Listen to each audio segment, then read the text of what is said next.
Hello everyone, this is Dr. Nagendra from Vishal Overseas. Research universities.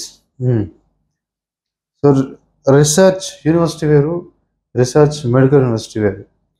Research అనేది ఎందులో అయినా చేయొచ్చు, లైక్ మెడికల్లో చేయొచ్చు, న్యూక్లియర్లో చేయొచ్చు, మీకు కావాలంటే టెక్నాలజీ మీద చేయొచ్చు, మోటార్ ఇండస్ట్రీ మీద చేయొచ్చు. సో ఇందులో నీకు ఉపయోగపడేది ఏంటి? మెడికల్ రీసెర్చ్ చూసుకోవాలి. రెండు యూనివర్సిటీలు రష్యాలో మరి మెడికల్ రీసెర్చ్ యూనివర్సిటీస్ రెండు ఉన్నాయి. ఇంగ్లీష్ మీడియం చెప్పేవి మెడికల్ ప్యూర్లీ.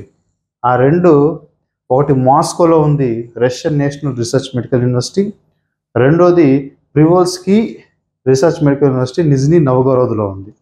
ఈ రెండే ఇంగ్లీష్ మీడియం ఆఫర్ చేస్తున్నాయి. అని గుర్తుపెట్టుకోండి, ఇక్కడ రీసెర్చ్ యూనివర్సిటీ కాదు, రీసెర్చ్ మెడికల్ అని ఉండాలి స్పెసిఫిక్గా. కొన్ని యూనివర్సిటీస్ ఇక్కడ, ఇప్పుడు నేషనల్ రీసెర్చ్ న్యూక్లియర్ యూనివర్సిటీ ఉంది మెఫీ అని, వాళ్ళు ఎంబీబీఎస్ చేస్తున్నారు, కానీ అది రీసెర్చ్ మెడికల్ కాదు, అక్కడ న్యూక్లియర్ మీద అటామిక్ మీద జరుగుతుంది. ఇప్పుడు నేషనల్ రీసెర్చ్ మార్దోవియా స్టేట్ యూనివర్సిటీ, అది మెడికల్ యూనివర్సిటీ కాదు, అక్కడ ఎక్కువ టెక్నాలజీ మీద రీసెర్చ్ జరుగుతుంది. Novosibirsk research university same technology మీద జరుగుతుంది. ఇప్పుడు ఉలియనాస్క్ అంటారు, అదంతా మెడికల్ మీద జరగవు, అవన్నీ మెడికల్ మీద జరిగే రెండు. అండ్ ఇంకొకటి, దీస్ ఆర్ యూజ్లెస్ మనకు. ఎందుకంటే ఒక కంట్రీ రీసెర్చ్ ఒక కంట్రీకి ఉపయోగపడాలి. రష్యాలో జరిగే రీసెర్చ్, వాళ్ళ పరిశోధన అంతా వాళ్ళ లాంగ్వేజ్ జరుగుతుంది. నీకెందుకు?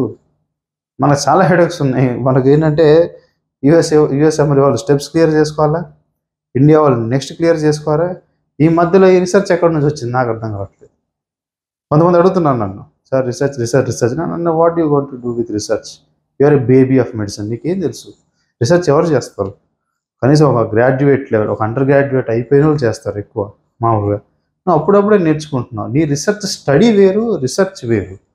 రీసెర్చ్ అంటే కొత్త టెక్నాలజీ కానీ కొత్త ట్రీట్మెంట్స్ కనుక్కోవటం అలాంటివి అనమాట. సో ఆ స్థాయి రీసెర్చ్ మన ఎంబీబీఎస్ స్టూడెంట్స్కి అయితే రాదు, అంటే ఆ ఎక్స్పోజర్ రాదు.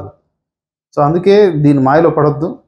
మనకు ఎలాంటి రీసెర్చ్ మనకు యూజ్ అవ్వదు, ఎందుకంటే we're not fit for research at this stage.